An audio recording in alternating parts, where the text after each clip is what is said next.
New York City, the city that never sleeps, a concrete jungle teeming with life, opportunity, and a darkness lurking beneath its glittering facade. For decades, the city's underbelly pulsed with the might of the American Mafia, bound by an ironclad code Omertà, the vow of silence. But even the strongest walls can crumble. Even the most sacred oaths can be broken. This is the story of how the Mafia's code of silence was shattered by the very men who swore to uphold it. The air hung heavy with the scent of marinara and danger. Little Italy, a neighborhood synonymous with family, tradition, and the intoxicating aroma of freshly baked bread, was also a stronghold for something sinister. From the dimly lit back rooms of social clubs to the bustling docks of the waterfront, the five families held sway, their power absolute. Theirs was a world of whispered deals, unspoken threats, and a code of silence enforced with ruthless efficiency. But within this world of shadows, a storm was brewing. A storm that would shake the very foundations of the Mafia and expose its darkest secrets to the light of day. The whispers started subtly, like a gentle breeze rustling through the leaves of Central Park. Then they grew louder, more insistent, until they became a roar that echoed through the city's canyons of steel and glass. Mob bosses, once considered untouchable, were turning on their own. Men who had lived and killed by the code of Omertà were breaking their sacred vows, betraying their blood oaths, and cooperating with the very authorities they had sworn to evade. Their reasons were as varied as the crimes they confessed to: fear, ambition, revenge. But the consequences were always the same: a devastating blow to the Mafia's power and a glimpse behind the curtain of secrecy that had shrouded their world for so long. These were not low-level soldiers, eager to trade information for lighter sentences. These were men who had reached the pinnacle of power within their respective families. Sammy the Bull Gravano, the underboss of the Gambino crime family. Joseph Big Joey Massino, the boss of the Bonanno crime family. And Alphonse Little AlphonseDArco, the acting boss of the Lucchese crime family. Their defections sent shockwaves through the underworld, leaving a trail of shattered loyalties and shattered lives in their wake.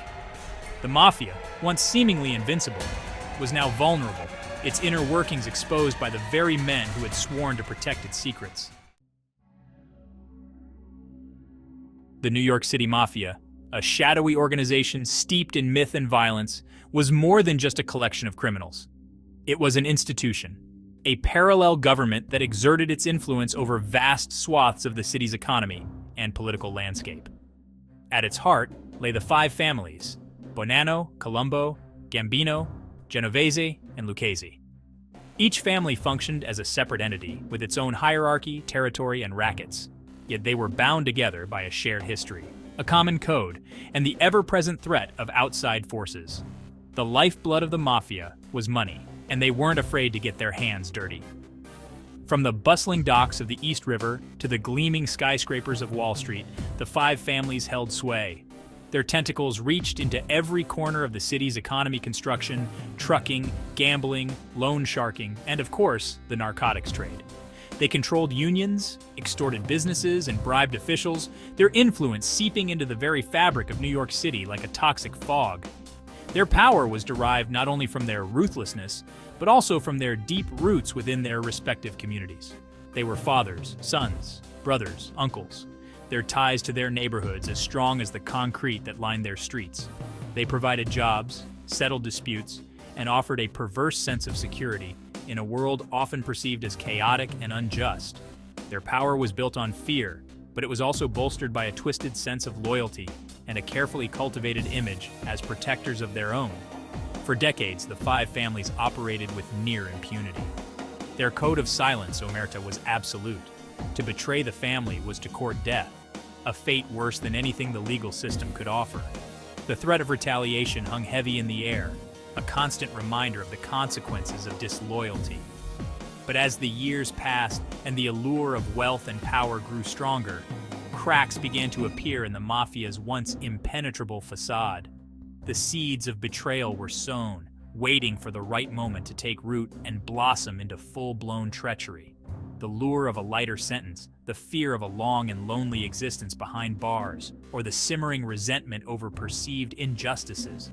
These were the catalysts that would eventually drive some of the Mafia's most trusted soldiers to break the code of silence and turn against their own.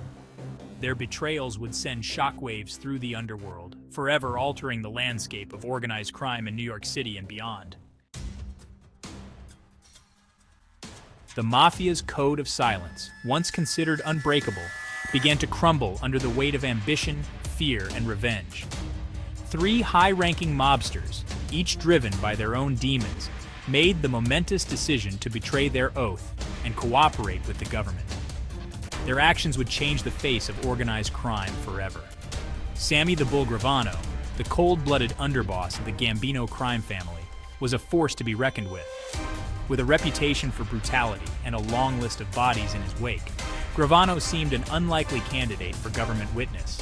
Yet when faced with overwhelming evidence and the prospect of a lifetime behind bars, he chose self-preservation over loyalty. His testimony against John Gotti, the flamboyant boss of the Gambinos, sent shockwaves through the underworld and helped secure Gotti's conviction. Joseph Big Joey Massino, the boss of the Bonanno crime family, was a different breed of mobster. Known for his business acumen and his ability to avoid the spotlight, Massino was a throwback to an earlier era of organized crime. However, even he wasn't immune to the government's relentless pursuit. Facing the death penalty for his crimes, Massino made the unprecedented decision to wear a wire, secretly recording conversations with his own men. His cooperation led to the convictions of numerous mobsters, including his own brother-in-law. Alphonse Little Al Darco, the acting boss of the Lucchese crime family, was a study in contrasts. A man of few words and a fearsome reputation, Darco was also a shrewd strategist who understood the inner workings of the Mafia like few others. When he realized that his own family had put a price on his head, he made the calculated decision to cooperate with the government. His testimony provided a rare glimpse into the Mafia's hierarchical structure, its methods of operation, and its intricate code of conduct. These three men, once bound by blood and oath, became the government's most valuable weapons in the war against organized crime.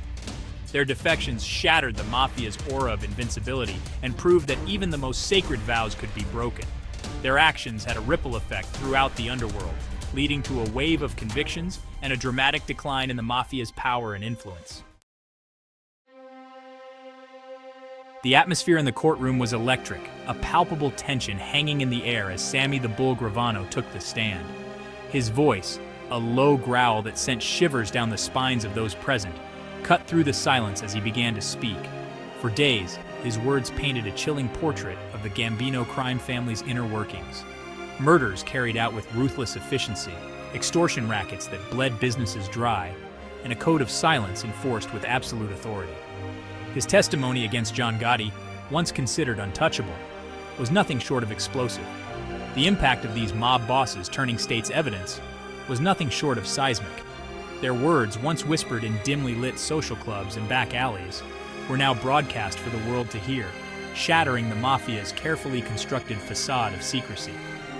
Juries, once hesitant to convict based on the word of low-level criminals, were now presented with first-hand accounts from the very top of the criminal food chain. Joseph Big Joey Massino's cooperation was particularly damaging. His willingness to wear a wire, a betrayal of unimaginable proportions in the eyes of the Mafia, provided irrefutable evidence against his former associates. The tapes, played back in court, captured the chilling banality of evil casual conversations about murder contracts, discussions about the disposal of bodies, and boasts about their grip on power. Alphonse Little Al Darco's testimony was equally devastating. His detailed knowledge of the Lucchese crime family's structure, its methods of operation, and its intricate code of conduct provided prosecutors with a roadmap to dismantle the organization from within. His willingness to break down the Mafia's wall of silence emboldened others to come forward, further weakening the organization's grip on power. The testimonies of Gravano, Massino, and Darco sent shockwaves through the underworld. They eroded the very foundations of trust and loyalty that had held the Mafia together for decades. Their words, echoing through the courtrooms, marked a turning point in the fight against organized crime, proving that even the most powerful criminal empires were not immune to the corrosive effects of betrayal.